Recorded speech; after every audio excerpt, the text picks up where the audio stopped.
मेरे प्यारे बच्चों, फिर से आप सभी का स्वागत है रॉयल कैरियर के इस यूट्यूब चैनल पे। मैं हूं अशफाक और आज जो आपके लिए क्लास लेकर आया हूं वो रहेगा मैथ के ऑब्जेक्टिव क्वेश्चन का, जो कि काफ़ी वीवीआई काफ़ी महत्वपूर्ण होगा, क्योंकि बस 2 दिनों के बाद आपका एग्जाम होना और आपके एग्जाम में ये क्वेश्चन बिल्कुल रहेंगे यहाँ से। तो पूरा देखिएगा, आखिर तक देखिएगा। तो चलिए हम लोग बिना समय गवाए हुए, चूंकि समय बहुत कम है, बिना समय गवाए हुए हम लोग क्लास को शुरू कर लेते हैं। उससे पहले यदि कोई चैनल पर नए हो तो चैनल को सब्सक्राइब करके बेल आइकन जरूर दबा लेंगे, ताकि इस तरह का हर एक क्लास का नोटिफिकेशन आपको मिलता रहेगा। तो चलिए हम लोग फर्स्ट क्वेश्चन देख लेते हैं। कोई भी आपको 50 क्वेश्चन आपको यहाँ से सॉल्व करने होंगे और ऑब्जेक्टिव जो आपको आसान लगे, चाहे क्वेश्चन नंबर 80 लगे चाहे 75 लगे, उससे मतलब नहीं है। और आपको 50 क्वेश्चन बनाने हैं 100 में से। तो फर्स्ट क्वेश्चन को देखते हैं। फर्स्ट क्वेश्चन में कहा गया 7/20 का दशमलव प्रसार है। मतलब क्या है, शांत है, अशांत है। तो देखिए सबसे पहले क्या करेंगे, नीचे वाले का हम लोग अभाज्य गुणनखंड कर लेंगे। तो अभाज्य गुणनखंड जब 20 का कीजिएगा, 2 से लगाइएगा 10 और 2 से लगाइएगा तो होगा आपका 5। इसका मतलब हुआ कि जब गुणनखंड कीजिएगा अभाज्य गुणनखंड तो आपका 2 और 5 वाला आ रहा है, और जब अभाज्य गुणनखंड 2, 5 वाला आएगा तो वो आपका शांत होगा। इसी में अगर 3 लग जाता आपका और कुछ 11 लग जाता, 7 लगता तो वो 7 तो कट जाता, ठीक है, तो वो आपका शांत हो जाएगा, ठीक है, सॉरी वो अशांत हो जाएगा जब कोई भी 2 और 5 को छोड़ के आ जाएगा। दूसरा नंबर क्वेश्चन देखते हैं हम लोग। तो जल्दी जल्दी आप लोग भी आंसर बताइएगा, ताकि आपको पता चलेगा कि आपकी तैयारी कैसे चल रही है। बिल्कुल सबकी तैयारी बहुत अच्छी चल रही है, क्योंकि हम लोग बहुत ही आखिर चरण में आ चुके हैं। तो 100% सब तैयार हो चुके होंगे। तो बस यहाँ पे आपको जल्दी जल्दी प्रैक्टिस सेट यहाँ पे कंप्लीट कर देना है। दूसरा नंबर क्वेश्चन बोला गया पाई है 1। पाई कैसी संख्या है? तो ये रटा रटा क्वेश्चन होता है कि पाई एक अपरिमेय संख्या है, इसमें कोई डाउट किसी को भी नहीं होना चाहिए। चलिए तीसरा नंबर क्वेश्चन देखते हैं हम लोग। तीसरा नंबर देखेंगे। तीसरा नंबर में कहा गया आपका 2 संख्या का मौसम मालूम है, लौसा मालूम है, उनमें से एक संख्या मालूम है, दूसरी संख्या निकालनी है। तो फॉर्मूला ही होता है दूसरी यानी कि पहली संख्या गुनी दूसरी संख्या बराबर का होता है मौसा गुना लौसा, यानी कि एचसीएफ गुना में एलसीएम। इससे काम चला देते हैं, ठीक है, एचसीएफ एलसीएम। पहली संख्या 5 है, दूसरी संख्या नहीं मालूम, दूसरी का 5 बी रखिएगा। एचसीएफ 5 है और एलसीएम कितना आपका 105 है। अब 5 को इस पर किया बट्टा में होगा, यहीं से काट लीजिए, 3 बार में कट जाएगा। तो बी का वैल्यू कितना होगा, 105 को 3 से गुना करोगे तो 315 होगा। कितना होगा आपका 315। अब देख लेते हैं कि 315 है कहाँ पे। तो वो आपका ऑप्शन नंबर सी में दिख रहा है 315, और ये इसका राइट आंसर हो जाएगा। और ऐसा ही क्वेश्चन आपके एग्जाम में पूछता है, और एक नहीं कई पूछ लेता है, ऑब्जेक्टिव के साथ साथ सब्जेक्टिव में भी पूछ लेता है। तो फुल्ली आप केयर रखिएगा, क्लास पे पूरा समझिएगा। यहाँ से आपको बहुत सारे क्वेश्चन आपके डील हो जाएंगे, फिर आप हमें जरूर बताइएगा कि सर बताए थे, बिल्कुल वहीं से क्वेश्चन आया। चौथा नंबर क्वेश्चन देखिएगा, बोला गया इनमें से कौन अपरिमेय संख्या यानी कि इनरेशनल नंबर है। तो यहाँ जो इसका जो राइट आंसर होने वाला है वो होगा आपका ऑप्शन नंबर बी, जो कि आपका √3/5 है, क्योंकि 3 का वर्गमूल निकलेगा ना, 5 का आंसर हो जाएगा आपका √3/5। चलिए पांचवा नंबर बोला गया इनमें कौन द्विघात समीकरण है। कौन समीकरण है बताना है। तो देखिए यहाँ पे देखिएगा तो ये आपका तो है नहीं, चूंकि रूट के अंदर एक्स है। ये इसको जब आप भिन्न का जोड़ कीजिए, भिन्न का घटाव कीजिएगा ना दोनों का, तो ये आपका 2x² से 2x² कट जाने वाला है। ये त्रिघात बहुपद है, आंसर होगा आपका डी नंबर। कैसे? तो देखिए इसके बटा में 1 डालिएगा, एलसीएम लीजिएगा तो x एलसीएम होगा। तो आपका यहाँ पे x² हो जाएगा, और ये हो जाएगा आपका प्लस में 1 हो जाएगा, इक्वल में आपका रहेगा 2। जब आपका कोना कानी गुना करेंगे तो आपका द्विघात समीकरण बन जाएगा, जो कि राइट आंसर होगा ऑप्शन नंबर डी। चलिए छठा नंबर क्वेश्चन को देखते हैं। छठा नंबर में कहा गया आपका कि 188/220 का सरलतम रूप बताना है, यानी कि छोटा रूप बताना है कि उसको काटने के बाद कितना आएगा। तो देखिए 188 को जब 2 से भाग कीजिएगा तो 2 9 18 और 2 4 94 हो जाएगा। 220 को आधा कीजिएगा तो 110 हो जाएगा। तो दोनों जोड़ा अंक है, 2 से भाग लग जाएगा, तो इसको 2 से भाग कीजिएगा तो 55 हो जाएगा, जबकि इसको 2 से भाग कीजिएगा तो आपका 47 हो जाएगा। अब 47/55 कटने वाला है नहीं, और आपका आंसर होगा ऑप्शन नंबर डी, जो कि 47/55 है। क्लियर इतना? चलिए सातवां नंबर क्वेश्चन देखिएगा। तो सातवां नंबर में कहा गया किसी द्विघात बहुपद के शून्यकों की अधिकतम संख्या। देखिए द्विघात बहुपद में कितने अधिकतम शून्यक होंगे, तो आंसर होगा आपका 2। जितना घातीय समय बहुपद रहेगा उतने उसके शून्यकों की संख्या होगी। आठवां नंबर में कहा गया यदि पूर्णांक p के लिए विषम संख्या का रूप है। विषम संख्या का रूप क्या होगा, यानी कि p का वैल्यू 1 2 3 4 5 6 कुछ भी डालिएगा, आपका रिजल्ट विषम होना चाहिए, यानी कि जोड़ा वाला नहीं होना चाहिए। तो आपका यहाँ पे आंसर जो होगा वो होगा आपका ऑप्शन नंबर ए 2p+1। अब p के पे 1 डाल के देख लीजिए, 2 1 जा 2 और 1 हो जाएगा आपका 3 हो जाएगा, ठीक है। 2 डाल के देखिएगा तो 2 2 जा 4 और 1 कितना होगा 5 हो जाएगा। तो यहाँ पे p का मान कुछ भी रखिएगा, रिजल्ट किस में आएगा, विषम संख्या आएगा, ठीक है। चलिए 9वां नंबर क्वेश्चन देखते हैं। 9वां नंबर में कहा गया आपका, बोला गया किसी बिंदु O वृत्त के केंद्र बाहरी बिंदु P से, देखिए ये आपका वृत्त रहा, ये रहा केंद्र जिसका नाम रहेगा O, बाहरी बिंदु है आपका उसका नाम है आपका P। बोला गया इससे दो स्पर्शरेखा, एक PR है और एक PS है, तो यहाँ पे R दे दीजिए, यहाँ दे दीजिए S। फिर सवाल में कहा गया कि PR 8 है, PR कितना 8 है, तो PS कितना होगा, देखिए तो PS ये ना है आपका, तो जो ये जितना ये होता है उतना ये होता है, यानी कि दोनों आपस में बराबर होती है स्पर्शरेखा। आंसर होगा ऑप्शन नंबर A जो कि आपका 8 सेंटीमीटर। ठीक है, तो ये सब क्वेश्चन बहुत ही आसान से क्वेश्चन वाले में आते हैं। ठीक है, बहुत आसान सा क्वेश्चन होता है ये वाला, ये सब। ठीक है, तो ऐसे क्वेश्चन आपको छोड़ना नहीं है, बिल्कुल आसानी से बन जाएगा। वैसे भी आपको 100 में से 50 ही क्वेश्चन के आंसर देने हैं, 50 ऑब्जेक्टिव तो आपको छोड़ना है। ठीक है, तो ये बहुत बड़ा विकल्प है आपके लिए कि 50 से 50 आसानी से आप सॉल्व कर सकते हैं। देखिए यहाँ पे दिया गया त्रिघात बहुपद दिया गया, बोला गया शून्यक है, तो अल्फा बीटा प्लस बीटा का यानी कि दो शून्यकों का योग निकालना है, तो इसका फॉर्मूला क्या होता है, तो होता है आपका C/A। क्या होता है आपका C/A। इसी में अल्फा बीटा गामा पूछेगा तो -B/A। क्या होता है वहां पे -B/A। Alpha into beta into gamma पूछेगा तो -D/A। क्या होता है आपका -D/A, बीच वाला आपका प्लस होता है जो कि आपका C/A है। तो पूरा उसके साथ साथ का जो भी कंसेप्ट होगा हम उसको ही बताएंगे ताकि आपको कोई कंफ्यूजन ना हो। 11 नंबर क्वेश्चन देखिएगा, बोला गया दो रैखिक समीकरण के आलेख समांतर है, तो रैखिक समीकरण युग्म कैसा होगा, यानी कि आलेख उसका अगर ऐसा होगा समांतर, उसका कितना हल होगा, तो उसका कोई हल नहीं होता, उसका कोई हल नहीं होता है जिसका आलेख समांतर होता है। ठीक है, चलिए आपका रहेगा 12 नंबर क्वेश्चन। यहाँ पे त्रिघात बहुपद दिए गए, बोला गया शून्यकों का योग क्या होगा, यानी कि alpha plus beta plus gamma क्या होगा, तो फॉर्मूला होता है -B/A। क्या होता है आपका -B/A। अब बी का वैल्यू कौन होगा, तो -5 होगा, तो माइनस फॉर्मूला का -5 और ए का वैल्यू कितना है 2 है, जो कि यहाँ पे वाला ए होता है। अब देखिएगा यहाँ पे तो माइनस माइनस प्लस 5/2, प्लस में 5/2 कहाँ पे, तो ऑप्शन नंबर डी में। किसमें है, ऑप्शन नंबर डी में। थोड़ा सा ध्यान से देखिएगा, चूंकि यहाँ पे देखिएगा तो ये भी आपका -5/2 है, फर्क सिर्फ और सिर्फ माइनस का है, तो आंसर कौन होगा, ऑप्शन नंबर डी। चलिए यहाँ पे 13 नंबर क्वेश्चन देखते हैं। ये दिया गया, बोला गया इसके मूलों की प्रवृत्ति क्या होगी, इसका मूलों का प्रवृत्ति क्या होगा, तो देखिए जस्ट अभी हम निकाल लेते हैं मूलों की प्रवृत्ति। तो 1 को उस पर भेजिएगा तो 9x² बराबर हो जाएगा आपका प्लस में 1, तो x² बराबर हो जाएगा 1/9। तो यहाँ से निकालिएगा अगर तो x बराबर √100 होगा आपका, √100 कितना हो जाएगा आपका 1/9, यानी कि आपका निकल कर आ जाएगा x बराबर ±1/3, यानी कि मूल वास्तविक और असमान होगा, मूल वास्तविक और असमान होगा, यानी कि इसका आंसर बिल्कुल निकल गया। अब वो भी अलग अलग, यानी कि चिन्ह तो अलग अलग है, एक प्लस में दूसरा माइनस में। ठीक है, या नहीं तो ABC कीजिए, D का मान निकाल लीजिए, फिर वहां से पता चल जाएगा। जैसे आसान लगेगा वैसे कर लीजिएगा, कोई हार्ड लगे कोई समझ में नहीं आए उसके पीछे नहीं पढ़ना। जैसे देखिए अभी हम क्वेश्चन नंबर 14 के पीछे नहीं पढ़ेंगे और आगे बढ़ जाएंगे। 15 नंबर क्वेश्चन को देख लेते हैं। ठीक है, 15 नंबर देखिएगा, x² - 5 के शून्यक पूछा गया। तो इसका शून्यक क्या होगा, बहुत इजी है, तो x² - 5 है तो बराबर कर दीजिए 0, तो x² बराबर हो जाएगा आपका उस पर कीजिएगा 5, तो x बराबर हो जाएगा आपका √100 प्लस -5, कितना होगा आपका, ठीक है स्क्वायर हटेगा तो इस पर रूट आ जाएगा, प्लस -5 कहाँ पे है, देखिए एक बार प्लस में 5, एक √100 5, एक बार माइनस में √100 5। ठीक है, देख लीजिएगा यहाँ पे इस पर रूट नहीं है। ठीक है, इतना प्लस √5 माइनस √5। चलिए अब देख लेते हैं हम लोग क्वेश्चन नंबर 16 नंबर क्वेश्चन को देखिएगा, बोला गया समीकरण निकाय दिए गए हैं, अद्वितीय हल होने के लिए k का मान, अद्वितीय हल मतलब केवल एक हल, तो k का मान क्या होगा, तो देखिए एक हल होने के लिए क्या कंडीशन है, a1/a2 यानी कि हो जाएगा आपका 3/2 बराबर नहीं b1 कितना k है, b2 कितना आपका 5 है, 5 कर लीजिए, कोना कानी गुना कर लो तो 2 के बराबर 5 बराबर नहीं, 5 थी 15, तो k बराबर नहीं, इस पर भेजिएगा तो 15 कितना होगा आपका 2। यही तो आंसर आने वाला है, k बराबर नहीं 15/2, ऑप्शन नंबर ए, k बराबर नहीं 15/2। समझ में आ गया कैसे आया ये, अद्वितीय हल मतलब एक हल। चलिए अब समांतर श्रेणी में पहुंचते हैं और देखते हैं क्वेश्चन नंबर 17 को। क्वेश्चन नंबर 17 में कहता है निम्नलिखित में कौन समांतर श्रेणी है, बताना कौन समांतर श्रेणी है, तो इसका आंसर होगा ऑप्शन नंबर डी। देखिएगा सब आपका 4 घट रहा है, सब आपका 4 घट रहा है, यानी कि आपका समांतर श्रेणी में है। चलिए 14 नंबर क्वेश्चन को देखते हैं। 14 नंबर क्वेश्चन में कहा गया बिंदु दिए गए, बोला गया किस पाद में है, तो बहुत इजी है, तृतीय पाद में होगा, क्योंकि दोनों माइनस में है, दोनों माइनस में है, तृतीय पाद में होगा। 19 नंबर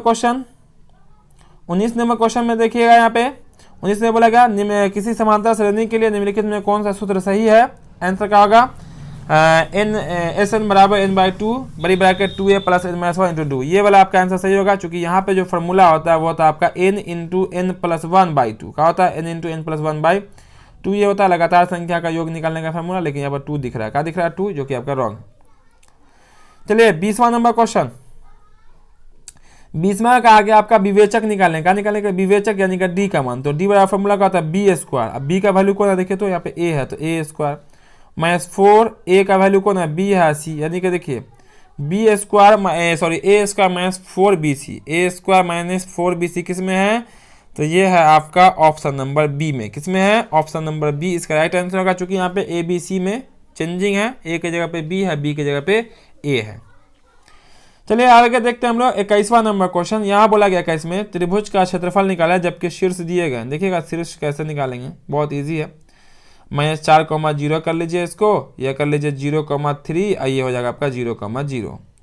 अब x1 x2 करो, x1 x2 करो और आंसर जल्दी से हमें बना के बताओ। बिल्कुल इजी है, 1/2 होता है x1 y2 माइनस y3, ठीक है। बाकी सब 0 हो जाएगा, बाकी सब 0 हो जाएगा और आंसर लग समथिंग 6 निकल के आता है, -6 निकल के आता है, जिसको आप +6 कर लीजिएगा। वैसे इस क्वेश्चन का आंसर आप हमें कमेंट बॉक्स में आप पूरा राइट करके बताएंगे कि क्या आंसर ऐसा क्या आएगा, ठीक है। सॉल्व करना पड़ेगा, कीजिएगा, 1 मिनट में निकल जाएगा। 22वां नंबर सवाल देखते हैं। 22वां में कहा गया सभी समबाहु त्रिभुज होते हैं। सभी समबाहु त्रिभुज क्या होते हैं, तो वो समरूप होते हैं। क्या होते हैं, सभी समबाहु त्रिभुज समरूप होते हैं। सभी वृत्त क्या होता है, समरूप होता है। ये सब 6ठा नंबर क्वेश्चन का है, ठीक है, 6ठा नंबर चैप्टर का है। चलिए आगे देखते हैं हम लोग अगला क्वेश्चन, यानी कि 23वां नंबर। 23 नंबर में कहता है px दिए गए, शून्य का a और b है, शून्य का आपका a और b है, तो निकालना 4 × a + b। तो a + b का मान निकाल लीजिए, यानी कि अल्फा + बीटा क्या होता है, -b बटा a, तो -3 अब बट्टा a का वैल्यू 1 है, यानी कि हो जाएगा आपका +3। क्या हो जाएगा, +3, किसका वैल्यू, a + b का, और उसके मल्टीप्लाई में क्या आपका 4 है, यानी कि इसको 4 से मल्टीप्लाई कर दिए, 4 × 3 = 12 हो जाएगा, जो कि कहाँ पे आपका ऑप्शन नंबर बी में दिख रहा है। कहाँ पे दिख रहा है, ऑप्शन नंबर बी में। चलिए अगला प्रश्न नंबर आएगा वो आपका 24 नंबर। कहा गया एपी दिए गए प्रथम 24 पदों का योग बताना है, तो लिख लीजिए। चलिए n/2 यानी कि 24/2 12 हो जाएगा। बड़ी ब्रैकेट 2 और a का वैल्यू कितना 5 है, अब प्लस हो जाएगा 24 - 1 यानी कि हो जाएगा आपका 23, और d का वैल्यू आपका कितना होगा, +3 होगा। ये कट हो जाएगा आपका 12 इंटू में हो जाएगा आपका 10, आप प्लस में गुना कर लीजिए, 3 × 3 = 9 और 3 × 6 = 69, यानी कि 79। कितना हो जाएगा ये 79 12, यानी कि 12 गुना कितना हो जाएगा यहाँ पे 79, और गुना कर लीजिए, 12 × 9 = 108, 10 बचेगा हासिल, 12 × 7 = 84 और 10 × 94, कितना होगा आपका 948। कहाँ पे कितना 948, देखिए तो ऑप्शन नंबर सी है, ऑप्शन नंबर सी में 948 है, राइट आंसर हो जाएगा, ठीक है। तो किसी क्वेश्चन में आपको सॉल्व करना पड़ेगा। चलिए यहाँ पर देखिए 25वां नंबर क्वेश्चन बोला गया मूल बिंदु से निकालना है इसकी दूरी। तो मूल बिंदु से फार्मूला ही होता है √x² प्लस में y²। तो x² का मान कितना है, तो वो 5 है, तो 5 का स्क्वायर 25 और प्लस में 25, यानी हो जाएगा आपका कितना 50 हो जाएगा। तो 50 को क्या लिख सकते हैं, तो 5√2, कितना 5√2, चूंकि 50 को हम बाद में 25 × 2 कर सकते हैं, आप 25 का वर्गमूल 5 और रूट के अंदर आ जाएगा आपका 2। तो 25 क्वेश्चन भी क्लियर हो गया होगा। तो ज़्यादा क्वेश्चन हम यहाँ पे नहीं कराएंगे, 50 क्वेश्चन के आसपास ही हम कराने वाले हैं। तो 50 क्वेश्चन ही कराएंगे, तो ध्यान से देखते रहिएगा और आंसर बताते रहिएगा। तो यहाँ पर देखिएगा बोला गया ABC में ABC है कोई, चलिए ABC हम जल्दी सुना देते हैं, ABC, ठीक है। इसमें बोला गया एक 13 है, एक 12 है, एक 5 है। सबसे बड़ा कौन है, 13 है, तो 13 आपका यहाँ होगा, और 13 का नाम का AB है, तो एक मतलब एक A यहाँ होगा, B यहाँ होगा। तो समझ लीजिए सीधा सीधी, तो ये क्या होगा आपका कोण B, यानी कि 90, कोण C का होगा आपका 90 डिग्री होगा। क्लियर इतना। तो समकोण त्रिभुज में क्या होता है, सबसे बड़ी भुजा कर्ण कहलाती है, और जैसे ही भुजा का नाम रखिएगा तो क्लियर हो गया, ए और बी यहाँ आ गया, तो यहाँ पर आ जाएगा ऑटोमेटिक सी, और सी का लगा आपका 90 डिग्री।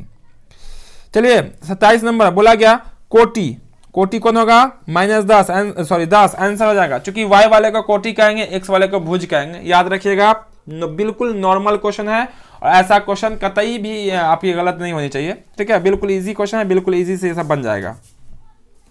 चलिए 28वां नंबर क्वेश्चन। 28 में देखिएगा, 28 में कहा गया आपका क्वेश्चन में दिखाई दे रहा होगा क्वेश्चन, और ऑप्शन भी दिखाई दे रहा होगा आपको। तो बोला गया दो समरूप त्रिभुज हैं, ठीक है, उसके संगत भुजा मालूम है। क्या मालूम है, भुजा क्षेत्रफल का होगा। भुजा मालूम है, क्षेत्रफल पूछा है, तो दोनों का स्क्वायर कर दीजिए। 4 का स्क्वायर 16 और 9 का स्क्वायर 81। ऑप्शन नंबर बी इसका राइट आंसर होगा। अगर क्षेत्रफल रहे, ध्यान से सुन लीजिएगा, अगर क्षेत्रफल रहे अब भुजा पूछेगा तो वर्गमूल करना पड़ेगा। क्या करना पड़ेगा? वर्गमूल। लेकिन भुजा दिया गया, क्षेत्रफल पूछा गया, स्क्वायर कर देंगे। 29 नंबर में दूरी निकालने को कहा गया। रूट अंडर का होता है फॉर्मूला x1 माइनस x2, 5 में से 9 घटा दीजिए -4, -4 का स्क्वायर 16। चूंकि ऑब्जेक्टिव है शॉर्ट करेंगे, 2 में से 5 घटा देंगे -3 का स्क्वायर 9, 16 9 कितना होगा आपका 25, और 25 का वर्गमूल कितना होगा आपका 5। यही हो जाएगा इसका राइट आंसर। बिल्कुल आपको ऑप्शन में दिख जाएगा 5, ऑप्शन नंबर डी में। ठीक है, इसके बाद जो है 30वां नंबर क्वेश्चन। 30वां नंबर क्वेश्चन देखिएगा, बिल्कुल ये भी इजी क्वेश्चन है। आपका बोला गया DE BC के समांतर है, तो आपको एक त्रिभुज बनाना पड़ेगा ऐसे। ठीक है, इसको DE लिखेगा, इसको लिखेगा आप BC।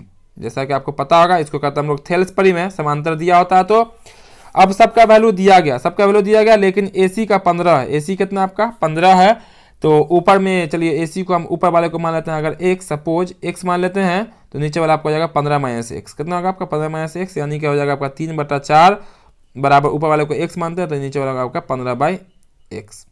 ठीक है, अब कोना कानी गुना कर लो, तो हो जाएगा आपका 4x बराबर हो जाएगा कितना, तो हो जाएगा 15 45 माइनस में आपका 3x। ठीक है, इस पर भेजोगे तो हो जाएगा आपका 7x, यानी कि x हो जाएगा 45/7। 45/7 हो जाएगा। तो AE का मान पूछा है, यानी कि ऊपर वाले का ही पूछा है। तो अब यहाँ पे 7 होगा। ठीक है, 7 से अब डिवाइड कर देंगे, 7 छक 42, 7 छक कितना होता है 42। तो आपका आंसर 6 वाला देखिए तो कौन है यहाँ पे, A वाला, यही आपका आंसर हो जाएगा। इस तरह से भी आप आंसर कर सकते हैं, इजी क्वेश्चन सब था। चले यहाँ पे 31वां नंबर क्वेश्चन में कहता है समांतर श्रेणी दिए गए हैं, बोला कौन सा पद 109 होगा, कैवे नंबर पे 109 आएगा, यानी कि n का वैल्यू आपको निकाल लेना है। अंतिम पद आपको an है, तो यहाँ पे a प्लस 4 प्लस n-1 नहीं मालूम है, n-1 और d का वैल्यू कितना होगा 5 होगा, बराबर कर दीजिए 109। ठीक है, ये an का फॉर्मूला लगाए, 4 उस पर भेजिएगा तो n-1 बराबर में 4 जैसे उस पर आएगा तो 105 बच जाएगा इधर। अब बटा कर दीजिएगा 5, ये हो जाएगा 21, ये उस पर हो जाएगा 22। आंसर होगा आपका 22वां पद। कौन होगा 22वां पद, यानी कि ऑप्शन नंबर होगा डी। चलिए ये हो गया। तो 32वां नंबर क्वेश्चन, चूंकि 50 के आसपास ही क्वेश्चन देखने वाला है इस क्लास में, तो पूरा देख के जाइएगा। ठीक है, पूरा देख के जाइएगा, बिल्कुल यहीं से क्वेश्चन आपको बहुत सारे मिल जाएंगे। टेन थीटा का वैल्यू दिया गया, साइन थीटा का वैल्यू पूछा है, तो जल्दी से देखिए। यहाँ पर टेन का वैल्यू लंब बटा, टेन का मान क्या होता है लंब आधार। ठीक है, तो कर्ण निकाल लीजिए सबसे पहले। तो कर्ण का फॉर्मूला क्या होता है रूट अंडर लंब का स्क्वायर प्लस आधार का स्क्वायर। तो 12 का स्क्वायर 144 और 5 का स्क्वायर 25, जोड़ दोगे तो हो जाएगा आपका 169। कितना होगा 169, यानी कि आपका निकल गया 13। कितना निकल गया 13। साइन का फॉर्मूला होता है लंब बटा कर्ण, तो लंब 12 है, कर्ण कितना 13, यानी कि 12/13 इसका आंसर होगा, जो कि कहीं ना कहीं आपको दिखेगा 12/13 यहाँ पे ऑप्शन नंबर ए में। ठीक है, जो कि ऊपर में लंब होता है, नीचे में कर्ण होता है। चलिए 33 नंबर देखिएगा। ऑप्शन तो आपको नहीं दिख पाएगा, फिर भी हम यहाँ पे सॉल्व कर लेते हैं, फिर आंसर ढूंढ के हम आपको दिखला देंगे। बोला गया मध्य बिंदु बताना। कौन सा बिंदु? मध्य बिंदु का नियामक। पहला को जोड़ के 2 से भाग कर दीजिए, 7 में 4 जोड़िएगा तो बच जाएगा आपका -3। कितना जाएगा आपका -3, इसको जोड़ना है तो -3 बचेगा, तो -3/2 बच जाएगा। यहाँ बटा में 2 है। अब दोनों को जोड़िएगा तो हो जाएगा 7/2। कितना आपका 7 बटा हो जाएगा आपका 2, यानी कि -3/2 और प्लस में 7/2 ऑप्शन नंबर बी में है। किस में आपको थोड़ा थोड़ा दिख रहा होगा, फिर भी नहीं दिख रहा है तो ऊपर करके आपको दिखला देते हैं। माइनस देखिए -3/2 और 7/2 ऑप्शन नंबर कौन होगा बी होगा। चलिए आगे 34वां number question height and distance से जुड़ा हुआ है। बोला कि यदि सूर्य की ऊंचाई 60 डिग्री, तब में एक 30 मीटर लंबी छाया बनाने वाले ऊर्ध्वाधर खंबे की ऊंचाई, मीनार की ऊंचाई, देखिए मीनार है यहाँ पे, छाया की लंबाई 30 मीटर है, ये कोण 60 डिग्री है, तो ये पूछा गया। तो लंब बटा आधार किसका फॉर्मूला टेन का, तो टेन 60, टेन मतलब 30, h/, कितना 30, कोना कानी गुना कर लो तो आपका हो जाएगा h/30√3। कितना 30√3 हो जाएगा। कितना होगा 30√3, कोना कानी गुना करोगे तो ऑप्शन में आपका कहाँ पे है ऑप्शन नंबर सी में। बिल्कुल इजी क्वेश्चन है। जैसे कहेगा मीनार पूछेगा, मीनार h मान लेना है, अगर छाया पूछेगा तो उसको x मान लेना है या h मान लेना, निकल जाएगा। चलिए यहाँ पे देख लेते हैं 35 नंबर क्वेश्चन। किसको देखेंगे 35 नंबर को देखेंगे। तो 35 में कहा गया क्वेश्चन 35 में दो खंबे जिसकी ऊंचाइयां इतना दी गई है, ठीक है।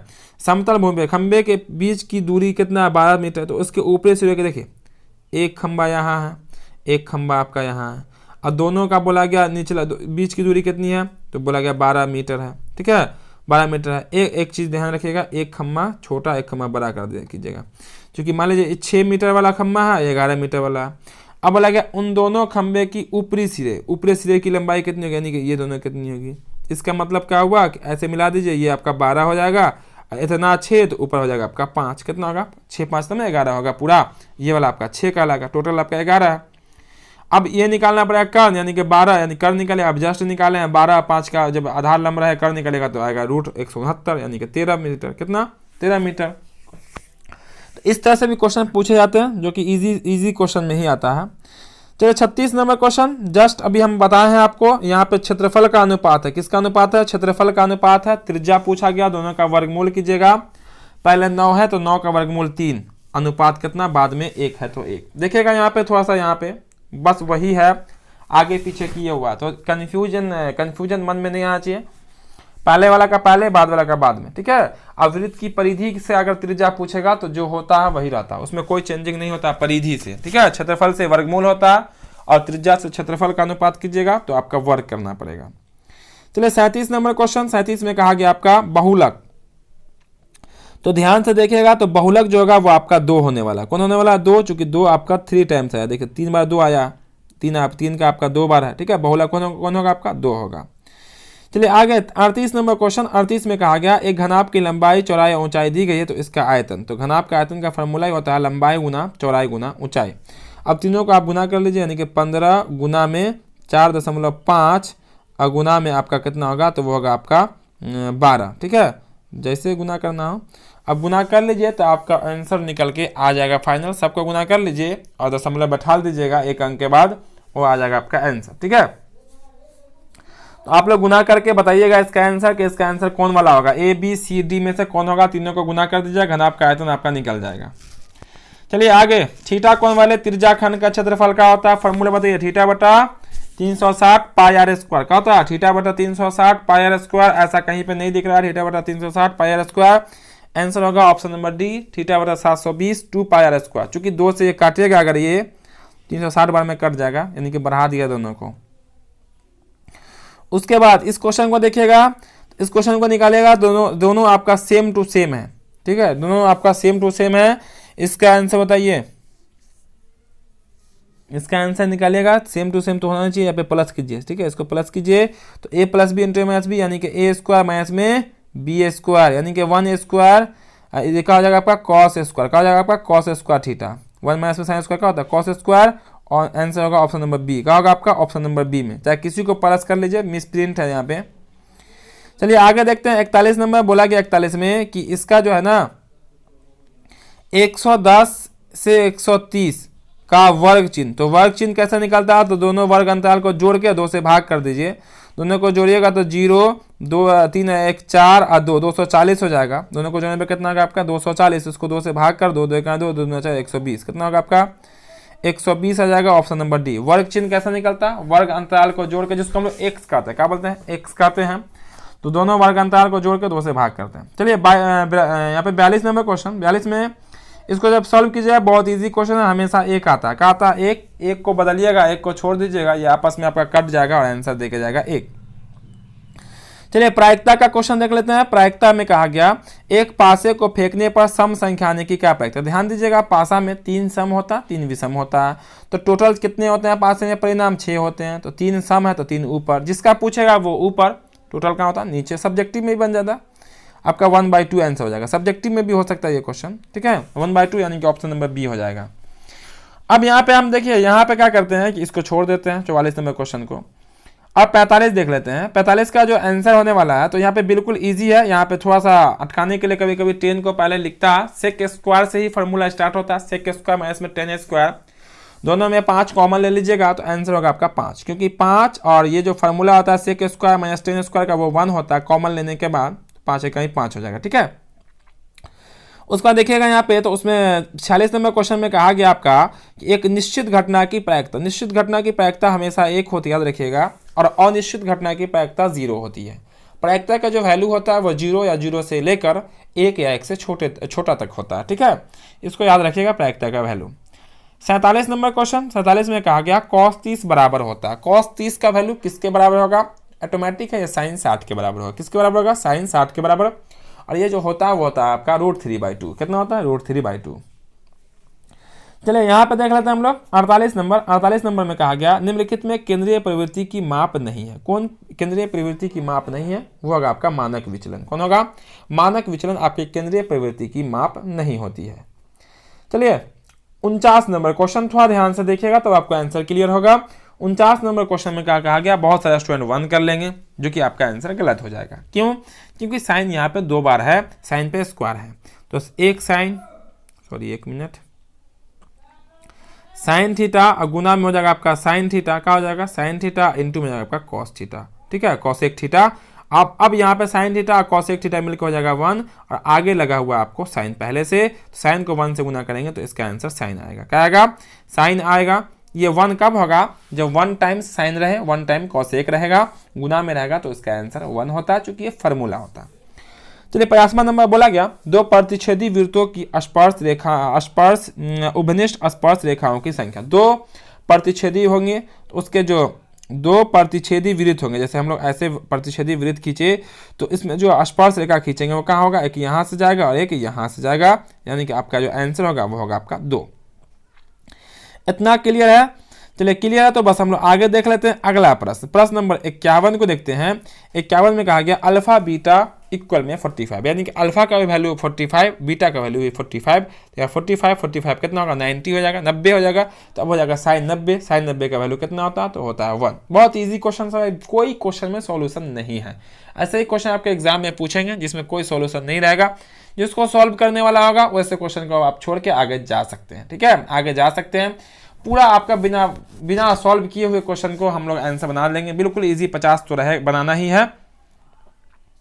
अब यहाँ पे दिया बोला गया दिए गए आकृति को फिर देखिए, यहाँ पे आकृति है, थोड़ा सा छोटा करके देखना पड़ेगा। इसमें आकृति दिए गए हैं और फिर बोला गया मान निकालने के लिए आपको किसका? x का वैल्यू। कहाँ पे? आप पूरा आपका x का वैल्यू। देखिए हम आपको निकाल के बता सकते हैं इस डायग्राम के माध्यम से। देखिए हम बताते हैं डायग्राम पे कैसे निकलेगा। ये अगर 6 है तो ये भी कितना होगा? आपका 6 होगा। ये अगर 10 है तो ये भी कितना होगा? आपका 10 होगा। टोटल 20 है तो ये भी कितना होगा? आपका 10 होगा। इसका मतलब ये भी आपका 10 होगा। 10 6 कितना हो जाएगा? आपका 16 आंसर हो जाएगा। डायग्राम के माध्यम से हम आंसर कर सकते हैं। इसका आंसर कौन होगा? ऑप्शन नंबर बी होगा। ठीक है, चलिए आगे देख लेते हैं हम लोग। क्वेश्चन नंबर आप देखिएगा शंकु का से जुड़ा हुआ, तो ऐसे क्वेश्चन में आपको करना पड़ेगा सॉल्व। तो हम लोग आज के क्लास को इतने रहने देते हैं, क्योंकि ज़्यादा लंबा क्लास नहीं, आपको सेल्फ स्टडी खुद से भी देखना है क्वेश्चन। ठीक है, तो हम लोग आज के क्लास को यहीं पे स्टॉप कर देते हैं। उम्मीद करते हैं आज के क्लास में भी आपको खूब मजा आया होगा, खूब समझ में आया होगा, क्योंकि अंतिम है ये। और हम आपको कल भी मैथ का क्लास कराएंगे और काफ़ी VBI क्वेश्चन का क्लास कराएंगे, जिसमें ऑब्जेक्टिव भी रहेगा और सब्जेक्टिव रहेगा। तो कल के लिए भी रहिएगा तैयार। तो फिर मिलते हैं हम लोग अगले क्लास में। जय हिंद।